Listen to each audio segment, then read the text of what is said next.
This podcast is part of the Big Heads Media Podcast Network. Go to bigheadsmedia.com for more great podcasts.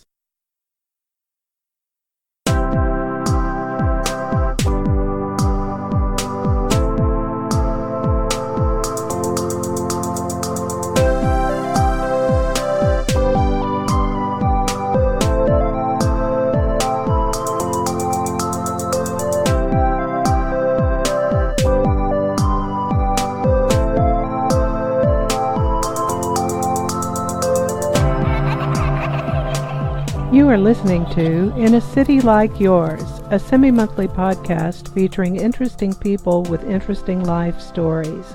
This podcast may contain language and/or subject matter not suitable for all audiences. Listener discretion is advised. I'm your host, Michael G. Moore. Please visit our website at inacityLikeYours.com. That's INACITYLIKEYOURS.com for links to our social media, all popular podcast platforms, and links of interest pertaining to all episodes. On this episode, I chat with Monty, who is a short film producer living in Portland, Oregon. Join us as he discusses his early ventures into musical theater, his 20-year hiatus in artistic activity, his move to the Pacific Northwest, and eventually his return to film school and filmmaking. Here is Monty's story. My name is Monty Wolf. I am 40-ish, and I am originally from Louisiana, but I live in Portland, Oregon now. I guess as far back as I can remember, I was always creative, and I was really interested in movies. I remember we had a set of Funk and Wagnall's encyclopedias, and I, at some point, ended up on movies in the M section. I remember there was images of Gone with the Wind, like behind the scenes footage, and it just sort of fascinated me. I realized that it was make believe, that it was people pretending, and I really wanted to be in on that.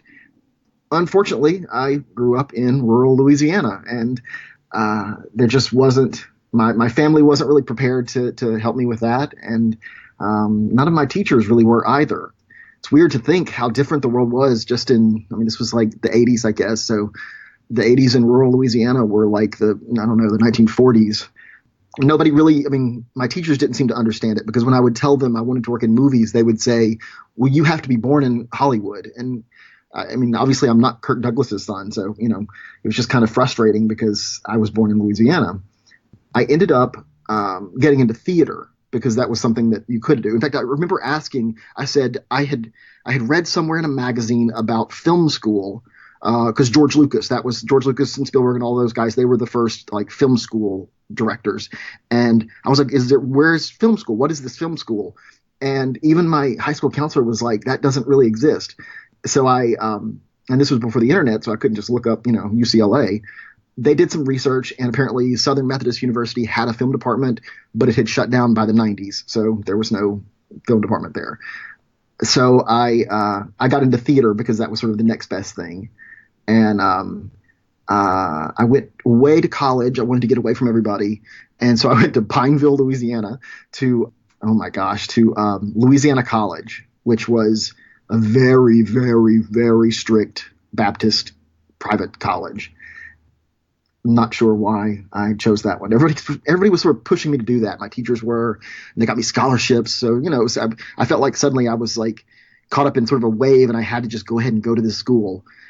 I lasted a semester because it was impossible to make friends. I was just at that time sort of coming out and sort of aware of what I was. Rewinding a bit, I actually became aware that I was gay. Gosh, it was the day the Challenger blew up, and it had nothing to do with the Challenger, but I'll never forget the day, because that's the day. I had the flu, and I was at my aunt's house on her couch, and her sofa was like this weird silk material. So I would slip through the cushions, and I remember like I was already like in the cushions, like in the inside of the sofa, sort of peeking over the cushion. And I was watching cartoons, and it just sort of hit me that, all the stuff the kids said at school, oh my God, I think it's true. I think I'm gay. And it was depressing then because I was like, that meant that I was going to hell. That meant, that I'd never have any friends. So it was, as an 8-year-old, that was kind of tough. And then, heck, 4 hours later, the Challenger blows up. So I just thought this is the worst day in the world. But so here I was, at Louisiana College this was the 90s now. I had not come out to anybody. I went home for the weekend, and my cousin Ann, I call her my cousin Ann. She's not really my cousin, but that was how we kept boys from not thinking that we were dating because we were best friends. So I called her cousin Ann. I found her and I told her. She was ecstatic. She was excited. This is the mid 90s. So this was the end thing was to, have a gay friend. I felt better because I had gotten it off my chest, but I was like, I've still got to go back to this college. I've still got to go back to this place where, everybody's like, studying to become, preachers. So I finished out the semester with a lot of C's, just kind of stopped going to some classes because I was too depressed. And then my mom said, hey, if you want to come back home, you can go to Panola Junior College. My aunt and uncle had an exchange student from what was then Yugoslavia. During the war, the Yugoslavian war, they brought her back, and she stayed with them during the war. She had gone to Panola, and then she had done very well, and she ended up going to Texas Christian University in Fort Worth. So she, was this sort of level of success. And my mom thought, well, just do what she did and, you'll do well. And I was like, okay, I'll do that. So I went to Panola, again, doing theater. That was really the first time I ever had like a group of friends, literally like the stupid TV show. I had never had like, a posse, a crew. I had sort of had my cousin Ann, and that was about it. And I was always it was always me and one other person. Yeah, suddenly I had all these friends, and we had this is before cell phones, so I always tell people it was so much fun because we were always driving around looking for each other. The search for each other would always lead us to other adventures. We would go to the video store because one of our friends worked there. Have you seen so and so? No, I haven't seen them, and they'd have some other little piece of the puzzle, and we would just do it all day long. And somehow we also went to class sometimes. I don't know when we did that. I look back and I feel like I had so much time on my hands, and now I'm always pressed for time and still can't get everything accomplished. I don't know how I did it, but yeah, I went to Panola for a little while, and again, it was theater. I had just recently, it's so funny that Cats, the movie is coming out soon because I had just seen Cats, the musical, at the Strand Theater. And I went to the record store and I bought a bunch of show tunes because I had heard that, gays like show tunes. So I had to see what that was all about. And I bought just tons of I think it was The Secret Garden. I can't remember all of them. Oh, A Funny Thing Happened on the Way to the Forum, some Sondheim stuff. Yeah, it was really good. And I sort of started learning the formula for musicals, that there's this you need this song and that song, and then there's always a song that's a story within the story, and all these different little pieces. So I started writing my own musical. I would write it. We were trying to think what play we were doing. We were doing in theater at Panola. We were doing a play called Those That Play the Clowns, and it was a in the little book, the little screenplay, the script book, it said that it was a failure on Broadway, and I thought, well, why are we doing it? It was kind of fun. It was sort of backstage with the theater troupe that Hamlet hires when that whole story is going on in Hamlet. And you don't kind of find out that Hamlet's part of this until near the end of the story. But I spent a lot of time backstage. My character doesn't come out till the very end, so I was in this little closet, and that's where I would write. I would sit there and write, and other characters would come in, and their cues and stuff, and we'd talk for a little while, and I'd write a little bit, and then they would leave again and do their little bit, and then they'd come back. One day I was at home, and the Yugoslavian girl, she was over, and I was reading her some of the little poetry that I was writing and kind of explaining the story. And she said, my gosh, you need to talk to Bernie. And I said, well, who is Bernie? And she said, well, when you start doing the musical in the spring, he'll be there. He always helps with the musicals. He helps fund them, blah, blah, blah. I was like, okay, cool. She's like, he's got lots of money. Maybe he would want to produce this. I said, that's crazy, but okay, yeah, sure. So over the break, I wrote and I wrote and I wrote, and then there's Bernie. He's there to help with the show. I think we were doing Showboat. Ugh. After our first little meeting or whatever, I walked up to him and said, hey Bernie, I'm Monty, and this is my notebook, and this is this idea I have, and here's some little writings and whatever. And he said, oh my gosh, that's great. He said, how about you take the next 2 weeks and write it out, actually bang it out into a full script and bring it back to me. And I said, okay. So I did that. And 2 weeks later, I bring it back to him. And he said, yeah, I'll produce this. So my mind is blown. I'm 19 years old, and this guy is saying that he's going to produce my musical. Literally, I've never written a musical, and he's saying he's going to produce it. So then the sort of wheels start turning for that, and he hires a musician from a guy that works with the Shreveport Symphony. He comes through Carthage every week, and he hires this guy to write the music for it. Just absolutely the most beautiful music I've ever heard. I cry easy, but I literally cried, like, because I'm just like, this is my lyrics and my story, and this guy was the Elton John to my Tim Rice or my Bernie Taupin, and he's playing just beautiful music. Things were just moving along, and unfortunately at school things were not moving along. I was not going to classes, and I was failing classes, and I was not paying attention. I would be there for theater, but everything else was just kind of eh. So yeah, this guy Bernie, he hires a theater in New Mexico to do the sort of lab for the show, and to work out all the bugs. It was big. He was going to fly me out on a specific day. I don't remember exactly when it was, but he's going to fly me out. My family held a big party for me, and everybody bought me T-shirts with aliens on it because of New Mexico, which now is a big thing again. Apparently everything's cyclical. And so then the next day I get up, I'm so ready to go. I'm putting on my clothes. I'm getting everything ready. This is the first plane trip I've ever taken. This is the first time I've ever been out of Louisiana and Texas and, Arkansas, that whole area. And I'm just so excited. And my boss calls me. I worked at a video store there in Carthage, and she calls me and she says, hey, I need to tell you something, but it's not good. And I was like, okay. And I totally thought, oh my God, she knows that I stole the birdcage, and I'm going to get in so much trouble. Oh my God, I'm so embarrassed. And it wasn't that. She said, Bernie is in jail. And I said, what? And she said, Bernie is in jail. Well, my first thought is, I bet he was drug running. I bet that's why he had the plane. That's what it was all about. All this was all drug money. I knew it. But I also thought, my musical won't stop. It'll happen, That's okay. He'll get off, and it's a technicality. I don't know. And I mean, I'm 19 years old. I'm sort of moralizing everything and trying to figure out how I can get this musical made. Then she tells me why he's in jail for murder, and I literally hit the ground. I've never felt like that before. It was just rocks in my gut. And what had happened was, which I guess if people in Shreveport may know about this, what had happened was he had actually been stealing from this older woman whom he sort of was a caretaker for.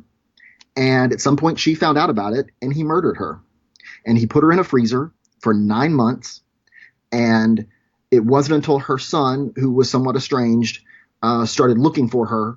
And he had to actually get like the state troopers or somebody outside of Carthage to go in, because the police in Carthage were like, no, Bernie wouldn't do that. We're not going to deal with this.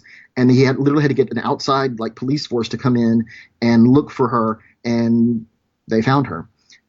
Yeah, that was probably the lowest point of my life, because I just felt like I was like right there. I was almost there, and it was all taken away.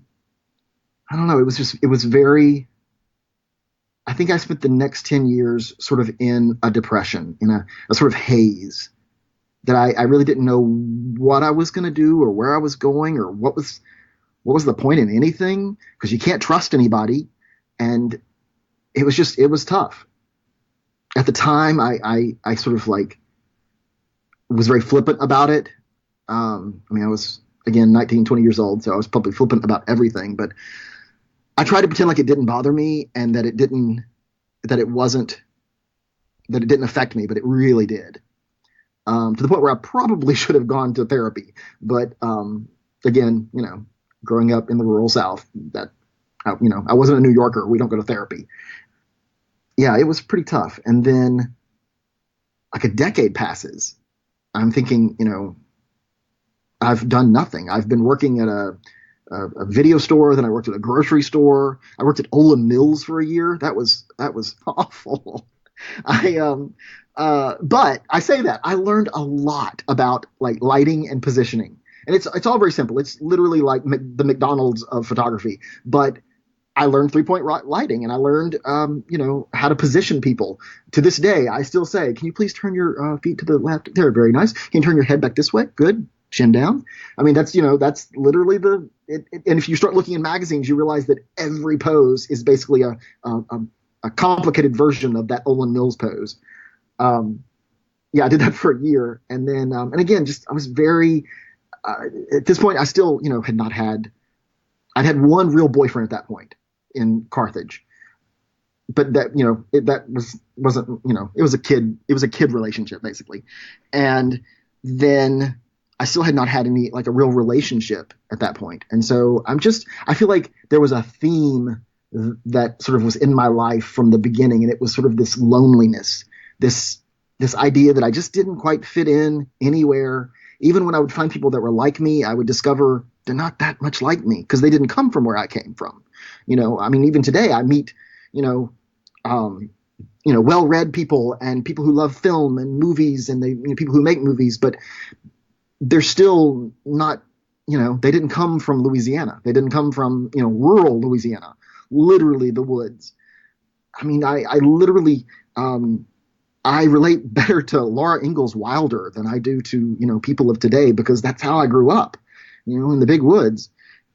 But yeah, there was definitely during that period, there was so much loneliness because I definitely had an issue where I couldn't trust people at that point because of the whole Bernie thing. And so I just felt like even when I would get in a relationship, I felt like I would sort of sabotage it because I just didn't trust people. And God, like there was at least a decade or two where I just spun my wheels, just did nothing. It's like creative stuff was in my head, no outlet whatsoever. And then, what was it? I was going to BIPSI. I was going to Bossier Parish Community College, and I was taking some broadcasting classes because, again, it technically wasn't film school, but it's the closest thing to it in that area, and it's probably much better now. I was taking some broadcasting classes, and they wanted me to do an internship, so they sent me to Channel 6, to KTAL. Somebody got it confused at KTAL and thought I was applying for a job, and they gave me the job. So I went home, and I was like, I think I got a job. So I got back the next day, and I was a production assistant. And so for about 3 months, I was mostly, manning the cameras in the studio, running the teleprompter, and making copies and things like that. It was a lot of fun. At some point, the boss over all the photographers asked if I wanted to be a photographer. He said he heard I could shoot, and I was like, sure. And so I tried that out, and I don't know, I guess I was good at it. Reporters always seemed to like me. Like I definitely had reporters who would fight over me at the beginning of the day when they're deciding who's going with whom. There were definitely reporters who would fight over me because, I don't know, I guess I was fun and definitely non-threatening and a little creative. And, they're all wanting to make their tape so they can get out of there and get to Market 42 or whatever. And so, I was creative and would let them do their nonsense, all their crazy little stand-up routines. And so that was a lot of fun for a while. But at the same time, I don't know, news was kind of depressing because news is so negative and it's very exploitive. And I felt like we were just always asking, people whose, child just got gunned down how they feel about it. And I mean, I know how they feel about it. And I don't think we need to be asking people that. But local news is like that. And but occasionally we would do really nice stories, really good stories. And I felt like really benefited the community. I kept I kept harping on that for a while, and eventually the news director at KTAL gave me my own sort of franchise piece. It was, I think I did it on Saturdays and Sundays, and it was called Making a Difference. And it was just, I mean, I would shoot regular stuff with reporters during the week, but on the weekends I would do these little, I mean, they were basically fluff pieces, but they were good news. They were people in the community that were doing good. And I would always, when I was doing the interview, I would always try to get them to say that they were making a difference so that I could use that as my tag out. There was always, at some point I would, I just would try to, get them to where they would say it. I think I'm making a difference. Perfect. That's great. That went on for a while. And then I went to Channel 3, and I worked at Channel 3 for a year. You have no idea how conservative that place is. Whoa. I won't say any names, but some of the stuff I heard, it wouldn't fly today. It shouldn't have flown then, and it certainly wouldn't fly in Portland. I was just like shocked sometimes at how racist people could be, and definitely how like xenophobic. At the time there was lots of like Muslim talk. I was like, my God, like, do you people even know any Muslims? Why are you so, Islamophobic? But yeah, so I worked there for a year, but that was when I was definitely getting out of town soon. While you may think that history is vaguely interesting, the truth is it's fun and metal AF. Echoes of the past are still reverberating through our world today, and Body Count is here to show you how our shared history affects your life on the daily. Whether you know it or not. So, are you past the point of higher education? Feel like you didn't learn anything from your high school history teacher? Or just didn't give a flying crap about it? Are you tired of always missing out on the yellow history pie piece in Trivial Pursuit? Are you the horror of all your friends' game nights? Did you once proudly announce that Napoleon Bonaparte was a super short little nutsack? When in reality, he was an average-sized nutsack. Have you been thinking about living under a faulty dam? Or perhaps an active volcano? Well, we have good news. It's not too late for you or your homeowner's insurance. Come on over and listen to Body Count, the podcast that explores death and disaster through the ages with only one rule. Someone, or usually a lot of someones, dies! Because history doesn't repeat itself, it rhymes. A proud member of the MSE Podcast Network. I definitely went through a bad patch right there at the end before I left Shreveport. As if I hadn't been in, I went through a bad patch that was part of a bad patch. It was the climax of the bad patch, the 20-year bad patch. I was in a relationship, and it was just terrible for me and terrible for them. And I was, I shouldn't have stayed so long because I just made them miserable, and it made me miserable. I just like, again, that it's that loneliness, that fear of being alone. And I allowed it to go on for so long. It was a disservice to him and a disservice to me, and it was just not good for anybody. Near the end of that, we broke up, and we were still living in the house together. I mean, we owned a house. I remember the day I moved all my stuff from the bedroom into this small room in the house, and when I got home from work, my dog was in the room, and it sort of dawned on me like, oh, I thought she was territorial with the master bedroom. She was territorial with me. And suddenly every night she slept in the new bedroom, and I realized, oh, okay, I guess I'm hers. And so when it was time to leave, she was who went with me. I ended up, we had the big sale, and I sold everything and rented a car, and she hopped in the car with me, and we took off together. And it's been nothing but an adventure since then. But actually what started the trip to Portland was I had a sort of fever dream, a vision. And in the vision, it's a reoccurring dream that I've had a lot in my life. And it's hard to explain, but it has to do with like low flying UFOs. That's the best way I can describe them. It's objects in the sky, and they are low flying, so low that it literally feels like I could reach up and touch them, but they're enormous. So then I realized that they're not low. They're just so enormous that like they seem close. And I'd had similar dreams to that my whole life. And this one was kind of like that. When you come out of the dream, it's those weird dreams where it takes a while to like shake it. It's like that part of your brain that makes you dream is still working or something. I don't know. But in this dream, they were made of yarn, and the sort of afterburner, the fire at the back of the rockets, was the yarn sort of flying in the air. I went into a house and told a friend, I said, "You've got to see this." And we came back out, and the friend said, "They're going to the Pacific Northwest." And I was like, "What?" And I woke up. And I thought, what the hell does that mean, the Pacific Northwest? And so I looked up UFOs and I looked up yarn, and both of those mean that you are not fulfilling something in your life. Your life is unfulfilled, and you need to do more. But it was strange to me that both of those things meant the same thing. So I started thinking about the Pacific Northwest, and I thought, well, what the hell is that? Is that Canada? I literally had no idea. Thank you, DeSoto Parish educational system. I literally had no idea what the Pacific Northwest was. So I started looking it up, and I was like, oh, it's in America. Oh, okay. That's where Washington is? I had no idea. And so I thought, well, okay, I know Seattle, Pearl Jam. I know Seattle. And I kept researching, and then there was this town called Portland. And I remembered a guy years earlier would leave for a while and come back, and I really had no idea where he was going. It was when I was younger, and he would always say, "Oh my gosh, you've got to move to Portland because you're just like those people up there." And I remember thinking back then, what the hell is he talking about? What is a Portland? But also, why am I like those people up there? That sort of clicked suddenly, and I was like, then this is where I need to go, this Portland place. This was maybe 6 months before Portlandia came out, and I had never heard of it. And so I thought, okay, that's where I'll go then. And so, yeah, we packed up and we drove. I had a friend of a friend who lived here. She and I had started talking on the phone prior to me moving, and she said, "You can totally move in with me. I won't let you starve to death. You can crash on the sofa until you can afford, blah, blah, blah." It was the most humbling experience of my life, and I feel like that's something that everybody needs to go through.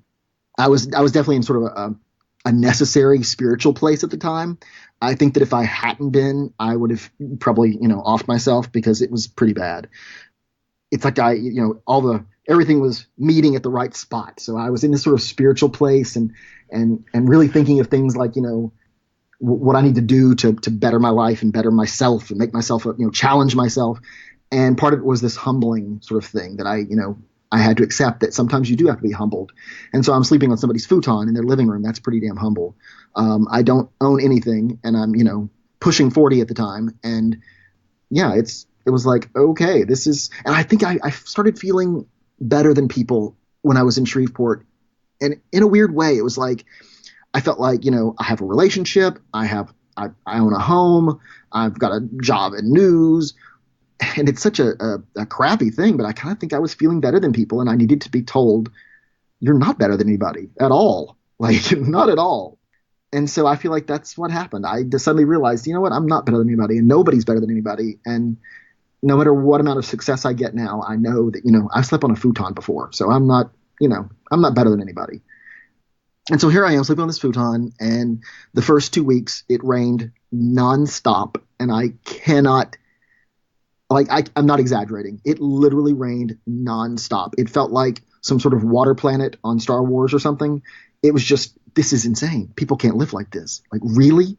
Every day I would look out the window and it was just gray and raining. And I mean gray, like, not like, oh, it's kind of a day, but no, it literally looked like sort of nighttime all the time. But I knew I had to get out and find a job and whatever. And so I did. I started going around and taking my resume around. Again, I was not going to news stations. I was going to, I went to what's it called? Like a porn place? I don't know what you call it. Like where they have toys and, I didn't get the job though. But I got a job at a hotel. And again, it was humbling because I remember I was in banquets, and nobody in banquets spoke English. So I had to learn very quickly how to communicate, beyond my, my stupid one language. And then I remember the day we were doing a banquet, the mayor was there. And it was just this sort of moment where I remembered I used to interview mayors, and now I'm just giving him his salmon. And it just felt so strange that look where you are now. You used to grill Mayor Glover on stuff, and now you're just giving him food. But it was fun. I made a lot of friends in that area, and I had a lot of fun. And then, let's see, what happened? So I'm still living on the sofa, and she had a roommate, and that roommate moved out, and so I got the upgrade, and now I had a good job, so I could actually pay rent and buy food and stuff, and I got that pretty quickly. She said the old roommate took him 6 months to get a job, and I was just like, no way, there's no way I can do that. I have to have a job. I definitely partied a lot when I first got here because I could. I was suddenly single. I had lost a lot of weight, so I was cute. And she went out to this little bar called Lucky's, and it was like a dive bar because everything in Portland is a dive bar. It was just a lot of fun. I was meeting lots of people and going out, and I definitely sort of started dating immediately and dating lots of people. I mean, it was so much fun. And then I met a guy, and we had a great time, and I definitely kind of fell in love with him for a second, for just a hot minute. And he was so beautiful. And then he dumped me, and that was just so tragic. And so I was like, okay, you know what? Maybe I need to cool it down a little bit, get serious. All the while I was writing stuff. I was sort of getting the spark again to be creative. And so I'm writing little scripts and things, and editing little videos with I had this crappy computer. I was just doing whatever editing I could.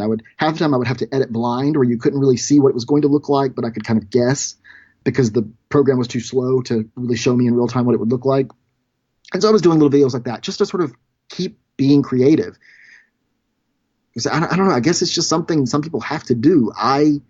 If I'm not doing something like that, I just feel like I'm wasting my life. Were you doing your photography at that point? I was not, actually. I didn't even have a camera. Heck, I didn't even have a good phone. I had a Windows phone. Did you know there was such a thing? So awful. But yeah, I wasn't really doing any of that. Then Halloween night, I had never responded to a Grindr hookup. I was like, you know what? The heck with it. I'm going to do it. I was terrible, but I'm terrible still, getting around in town. I never know where I'm going.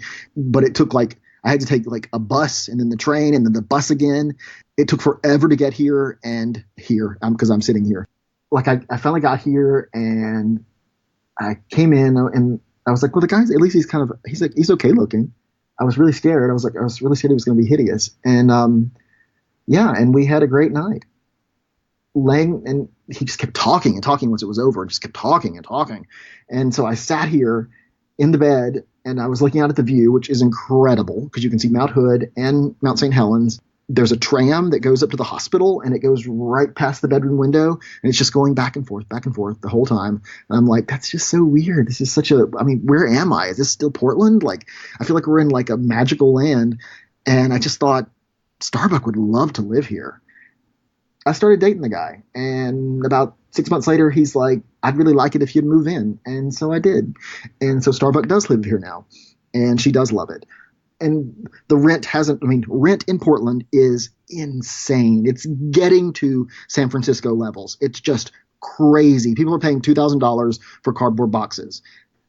Our rent hasn't changed. Well, his rent, because I haven't been here that long, but his rent has not changed in 15 years. That's crazy. So we are very lucky. I am aware every day that we are the luckiest people in Portland. And, I just hope that nothing happens to our landlady, because that would be bad. One day, I'm talking about going back to school and actually finishing my degree, because I have basically just hopped around from school to school and never really finished anything. Somebody either gets murdered, or I get a job in news, or, something. I said, well, I should probably go into teaching so I can get a job. It's about getting a job. And he's like, but you've got a job. If you're going to go to college and do something you want to do. And so I saw this as my green light to take film. It's what I want to do. So if I'm going to spend all this money, why would I just become a teacher? Although that's definitely, in the background. So I did. I looked around for some programs. PSU has an incredible program. It was founded by a guy who was one of the blacklisted directors from Hollywood during the 50s. He moved up to Portland and started a little film club, which eventually became a little film library, which eventually was absorbed into the Portland State University, and he became one of the professors. So I'm like, that's awesome. My school was started by a communist. And so it's such a great department. I get a little irked because there's so much emphasis on these stupid DSLRs, and I love DSLRs because every film I've made has been made with one. But the truth is, it's not really preparing me for Hollywood because they don't make movies with DSLRs in Hollywood. But that's okay. I've learned so much. I really had no idea. Like I would make films in the past, and I made one in Louisiana that premiered Up in the Air. It premiered at the Robinson Film Center, and it was a nice little film.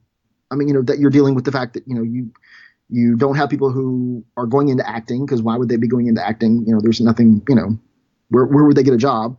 And so, you're dealing with people who are amateurs, but you do your best. And I think we did a great little movie.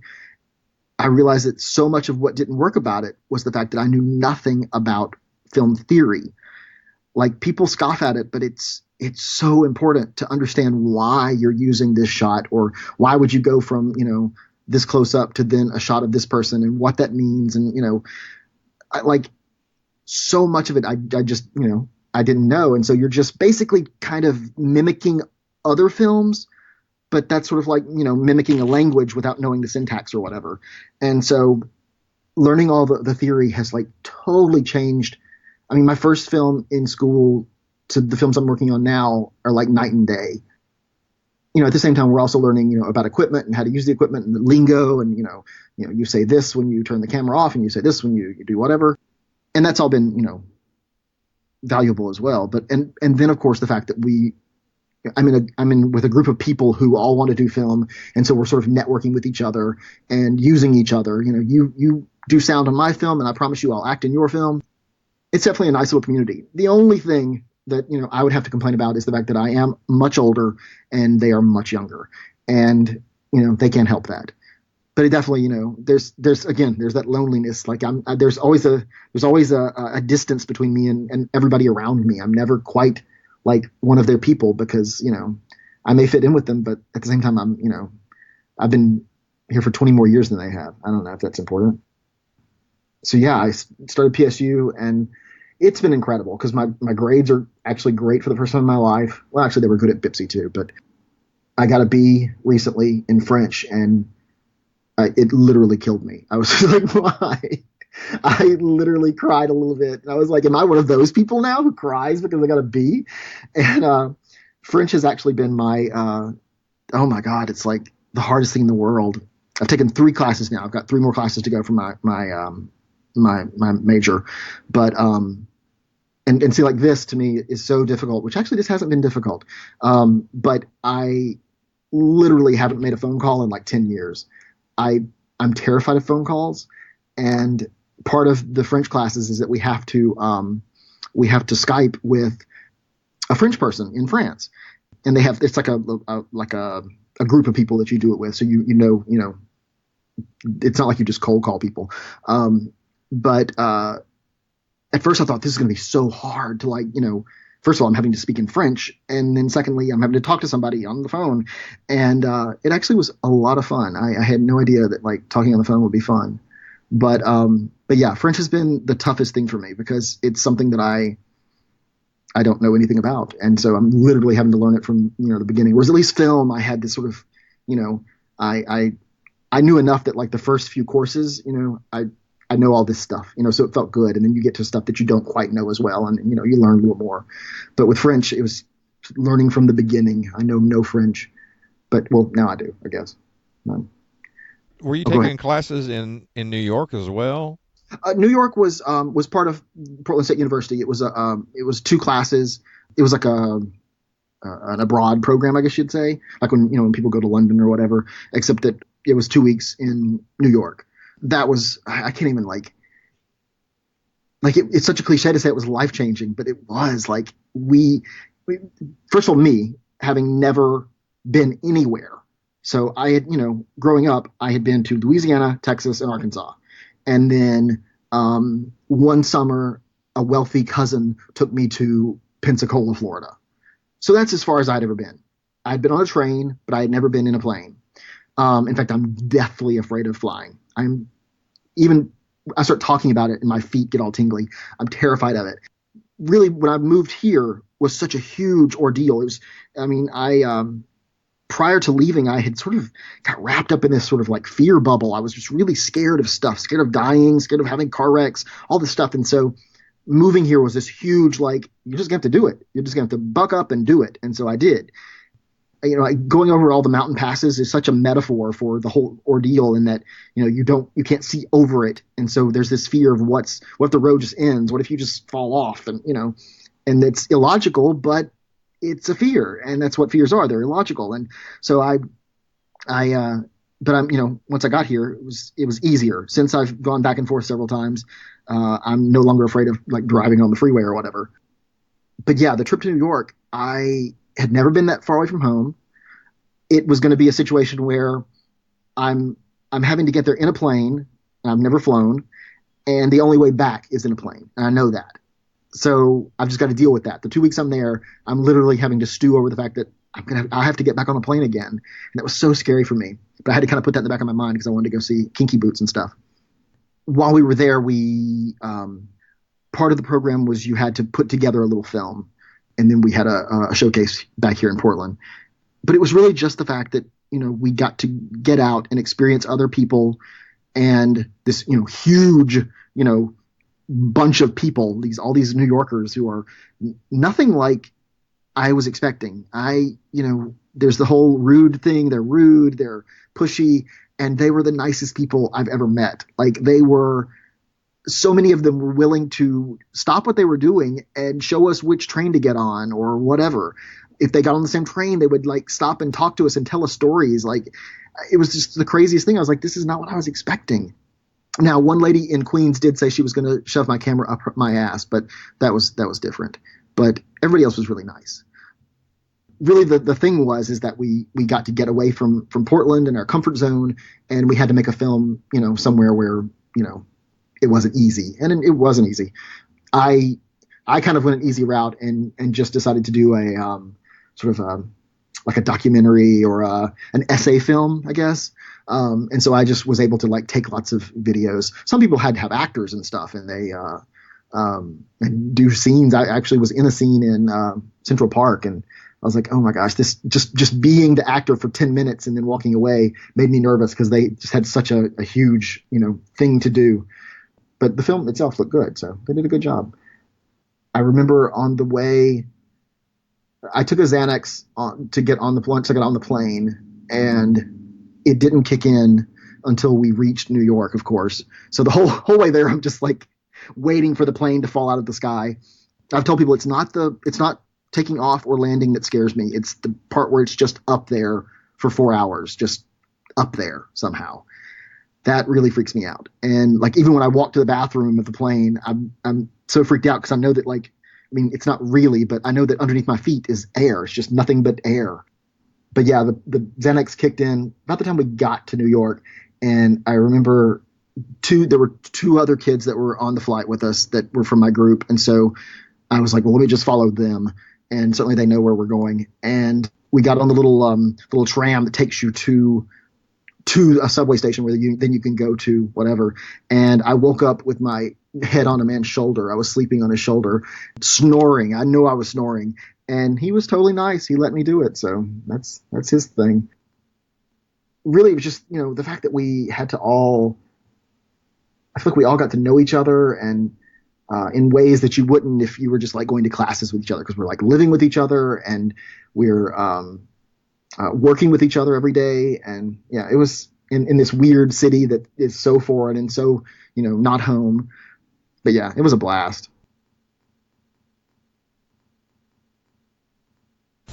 For all the latest NASCAR content, including driver interviews, race recaps, fantasy NASCAR, listener call-ins, and giveaways, tune in weekly to the Lap Traffic Podcast on iTunes or your favorite hosting site. On the web, thelaptrafficpodcast.com, and on Twitter, @LapTrafficPC. Don't get caught chasing the lucky dog. Tune in each and every week to the Lap Traffic Podcast. Let's talk a little bit about your film career as far as awards, your most recent short film, and previous short films. Sure. So the first real film I made was Up in the Air, and that was in Shreveport. I don't even know what sort of was my, I don't know what my goal was with it. I don't know.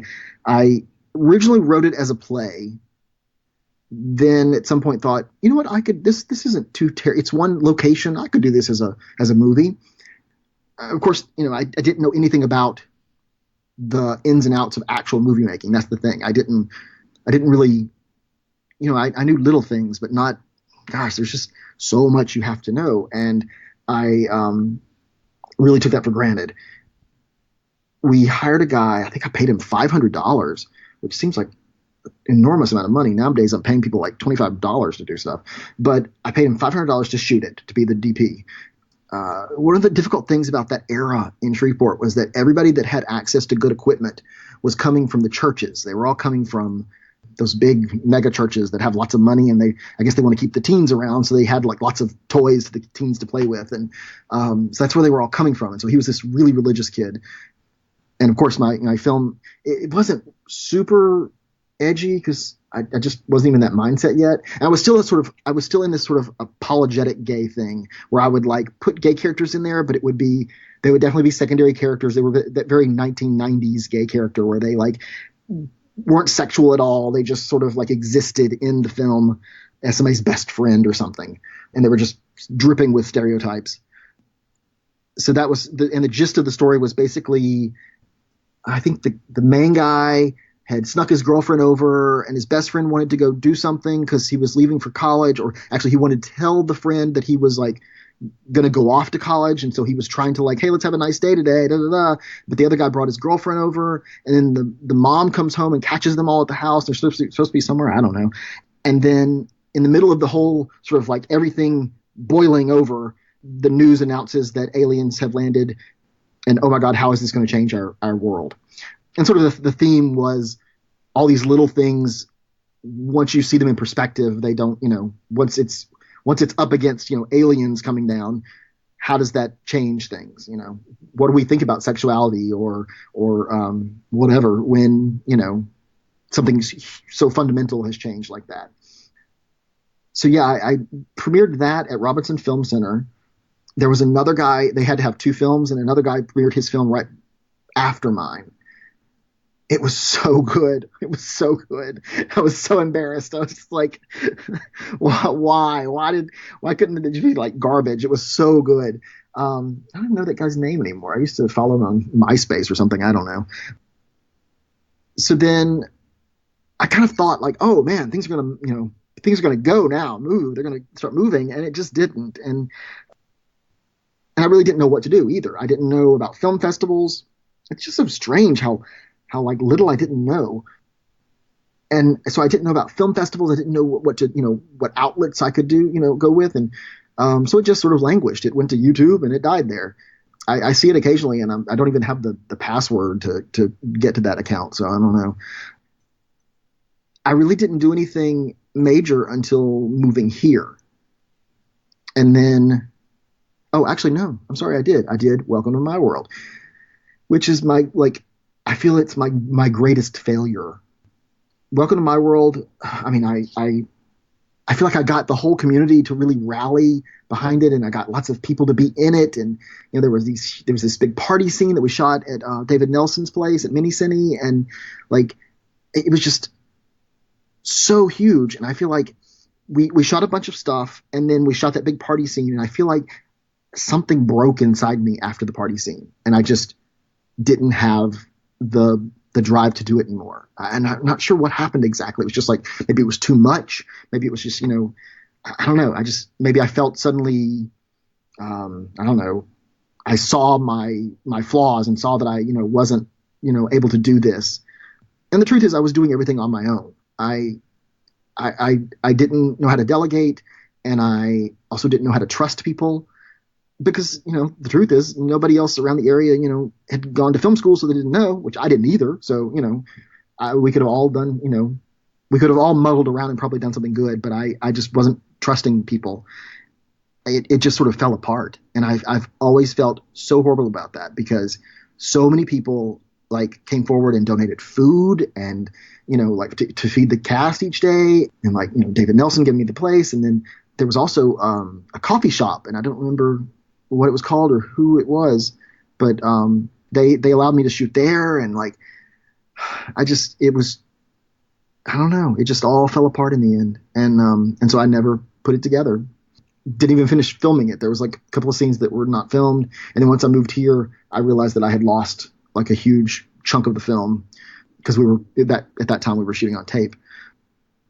But and AJ Haynes was in it. She and when she was in the monkey business, and they did like 2 or 3 songs for the film. It was like, I mean, it was such a huge thing, and I just let it all fall apart, and I will forever sort of lament about that.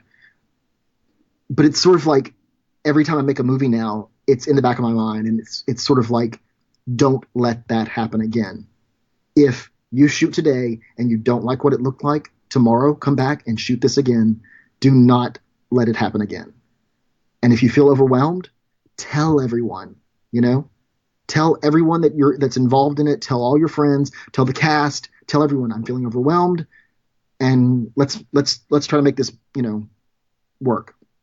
Which is what I did with my recent film. It was the first day of shooting, I felt a little overwhelmed, and I said, everybody, I'm really nervous and I'm really shaky, and like we've got to get through this. And I said, this is going to be a great movie, but I've got to get rid of these butterflies. And so, we all choked and had some fun, and we shot. But yeah, once I moved here, again, I didn't do anything for a while. I was just sort of writing and things like that. And then Kevin is my partner. He was doing photography, sort of erotic photography. And so I had looked at his pictures and was like, this is kind of inspiring. Like, and he was doing it with like a point and shoot, not even a DSLR or anything. And I was like, this is really good stuff. Like, I'm impressed. Like, you have talent. But it also made me want to do it as well. So I like put a Craigslist ad out, and some guys were like, yeah, we'll come pose for you. I mean, not at the same time. And I would pay them, $50, and we would do a shoot. And at the time I didn't even have lighting. I had like some, like the work lights or whatever, the big, halogen. And then eventually I was able to afford good lighting, and we bought 2 nice new cameras, and, just took time to sort of build things back up. Kevin has plenty of like disposable income, but he had no reasons to do anything. And now that I'm around, he has reasons to spend money. So that's good. The pictures sort of started it, and then I started doing collages.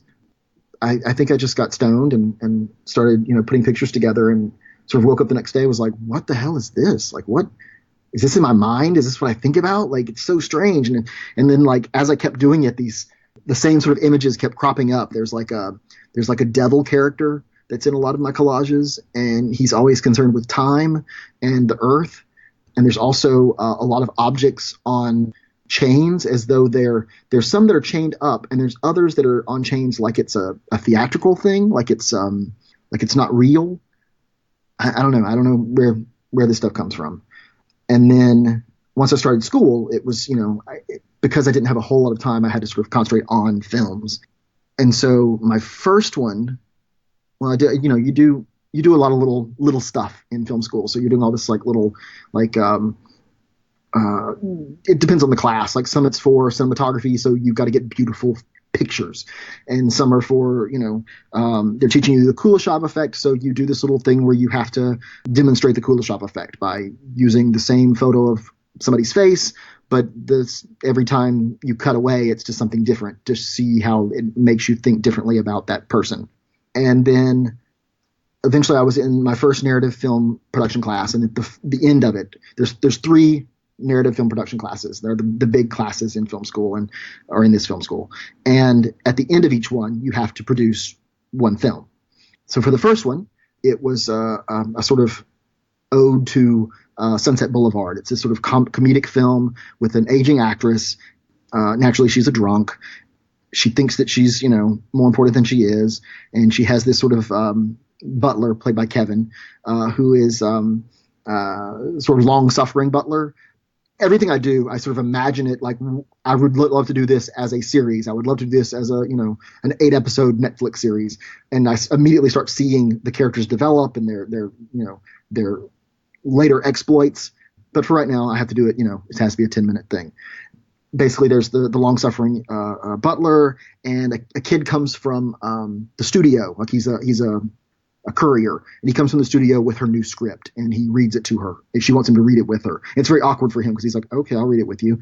And the gist is that she's being offered the role of this like, mean stepmother or whatever. But when he reads the cast list, she assumes that she's the ingenue, that she's the beautiful young girl. And so she reads that part. And, it's a lot of humor in that. My professor laughed because she said that it was obvious that the kids in class did not get any of it. They didn't get, the joke that obviously an aging person would understand, because I get that, I'm not, I wouldn't be playing the 20-year-old hunk if I was in a film. So I get that. But if I had an ego, I might think I should. That was the first big project, and it really looked great. Like, I shot it in black and white, and I shot it. And well, I shot it, and I also did the audio, and we would switch off. Anybody who wasn't in the scene would have to hold the boom and, back and forth, because there wasn't a whole lot going on at the time. And I hadn't really met a lot of people yet. For the second narrative film production class, I did a sort of science fiction film, actually based on a story I wrote at Panola Junior College a bazillion years ago. And it deals with coming out, but in a science fiction-y sort of way. Lots of imagery of panels that are reflective, so you're having to constantly look at yourself, that sort of thing. Again, I shot it in black and white, but this time I got a friend here to be my DP. He works for the educational system here, and they do like educational TV or whatever. I don't know. One of his episodes he actually won an Emmy for. That did really well. That was the first time I really injected a lot of sort of homoeroticism, and at that point I thought, you know what, I've got my artwork, I've got my collages and my photography and my films, and I'm just kind of tired of playing this sort of, playing down any of the gay stuff. Honestly, I just want to be a gay director. I want to be a gay filmmaker. I don't want to make, there are thousands of straight directors out there who can make their little movies. I want to make my movies, and I want to be honest with myself and with the audience.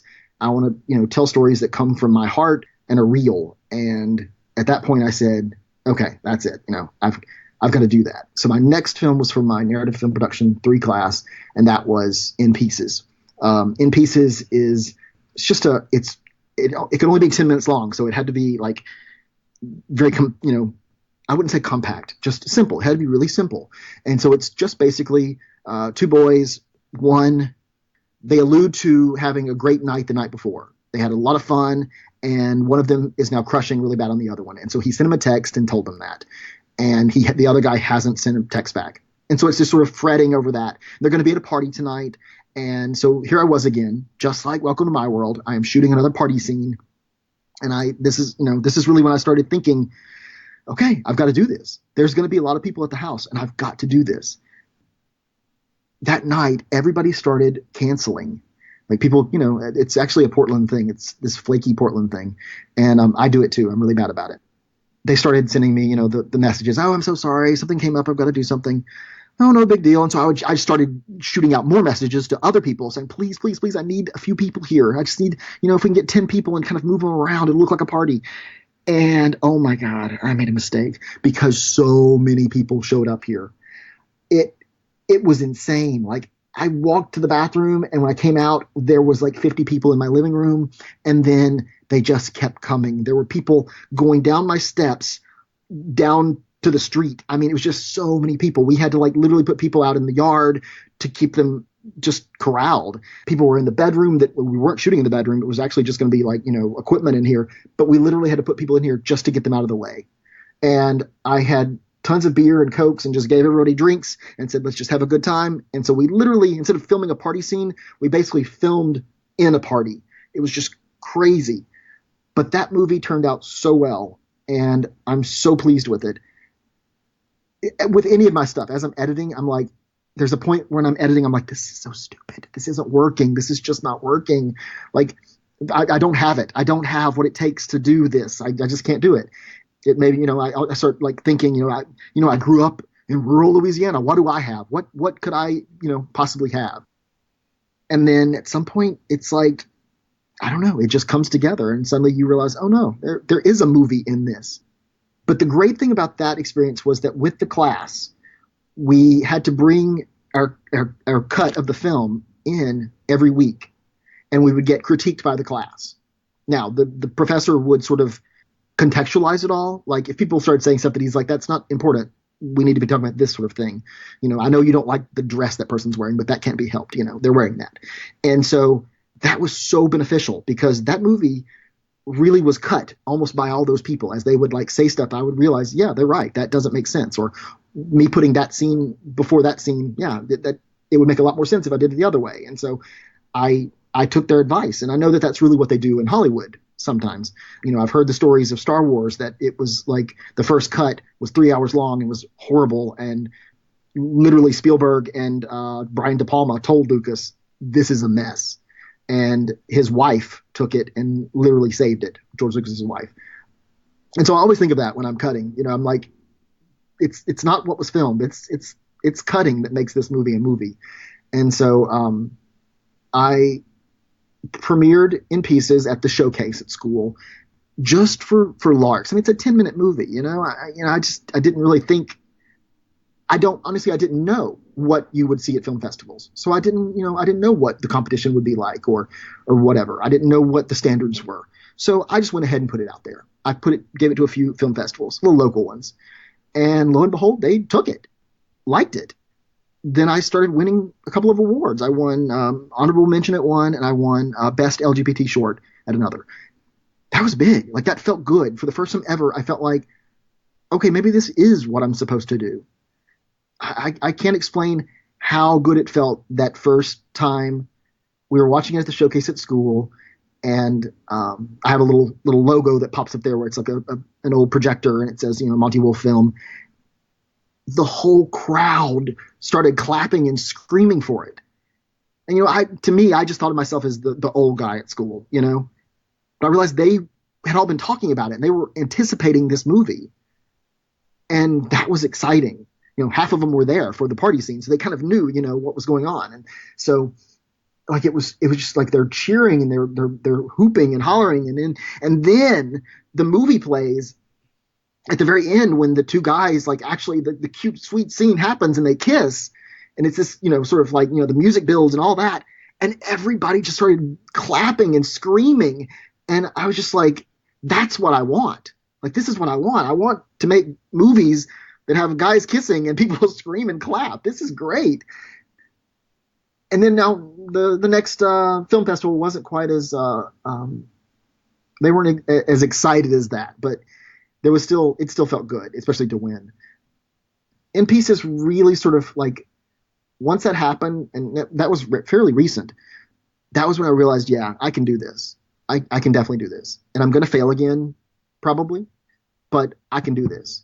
And so Treasure was actually a film, or I had come up with a concept years ago, and it was I say a straight story because it was about a boy and a girl, because it was when I was in that part of my life when I was too scared to sort of like, speak from my heart. So I felt like I had to give everybody what they wanted to see, which was boy-girl stories. There was there's some kind of contest in Shreveport where you it's to showcase Shreveport as a location for filming. Can't think what it's called, but Louisiana Film Prize. Yes. And so I was like, back then I was like, oh, I'll enter that. And so I borrowed Kern Courtney's camera, shot like a version of Treasure, I guess you'd say. It was only one person, plus my niece played his mother from years ago in a flashback. There was a little kid, and then my mom played her all grown up. I guess I really never quite thought it through, like who was who. Yeah, I shot that, took him like out in the woods and had him walk around, and then there was like a little scene in the in my garage that I fixed up like it was a little shack in the woods, and of course there was nudity in it. So this was a precursor to where I was going with my career. I showed it at Mini Cine. That was really the only time it showed. It did not get picked up for Louisiana Film Prize, probably because it was post-apocalyptic, and that was probably not the goal of showcasing Shreveport as a nice location. But of course, Walking Dead could have done something there. But yeah, I showed it at Mini Cine, and it was fun. I was like, okay, this is fun. But when it came to make my next film after In Pieces, I went back to that idea and rewrote it as basically a gay love story.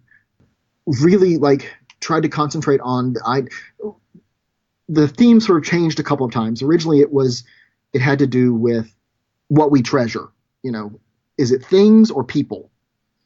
And that's still there, but it definitely like morphed more into, what is our worth as people, and what some people may not find worth in us, but other people do.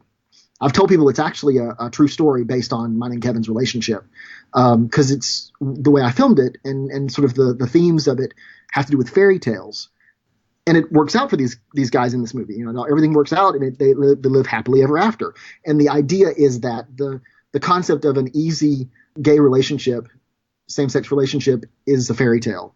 It takes work. It definitely takes work. And I say that with, happily. I mean, I'm glad it takes work. If it was a fairy tale, it wouldn't be worth it. But that's sort of the theme of it. If you, like Kevin has noticed as he watched it, like, oh my God, that's literally stuff we went through, except, it's post-apocalyptic and out in the woods. So yeah, it's mostly a fairy tale, and it's just, it doesn't take place in the Middle Ages or whatever, that era. It takes place in, 20 years after the fall of civilization. In the story, the guys read out of a storybook, because there is this sort of mirroring going on where they're reading a sort of fairy tale storybook, which mirrors what they're going through, in that there are illustrations of these characters that look very much like them, except they're fairy tale characters, swords and all that sort of thing. There's a girl in town that's actually drawing that stuff. She's got 2 of them to me so far, and they're incredible. I'm just like, I'm always blown away at people's talent. I love talent, and I'll never not be appreciative of it. I'm not a jealous person per se. When people are talented, I just want to be around them. That's all. I guess I would be jealous if they just didn't like me. Yeah, I just love talented people, and so she's doing an amazing job. And then my roommate is a musician, and he sort of specializes in electronic music. And from the very beginning, I just thought this would be great with a sort of synthy score that sounds sort of like Stranger Things or a lot of those synth scores from the science fiction movies in the early 80s, the sort of B movies, the ones that would come on cable late at night or whatever. So he's been coming up with some like sounds and melodies and stuff, and then I have to give him the actual cut of the film if I'll ever finish cutting it. Yeah, and he'll put the soundtrack on there, and the goal is to premiere in September when school has started back, so that everybody will be back from school and can see it. At that point, it's just going to go to film festivals. I really think, like, just looking at the cut with no music, no good sound effects in it yet, it still needs some color grading. It's incredible. It makes me cry every time I watch it. Once you get to the end, you feel it, and and that was the goal, was like, does this feel right? Do you become interested in these characters? Do you want to follow them? And when they finally get together, does that make you happy? I mean, it does me. It's just incredible.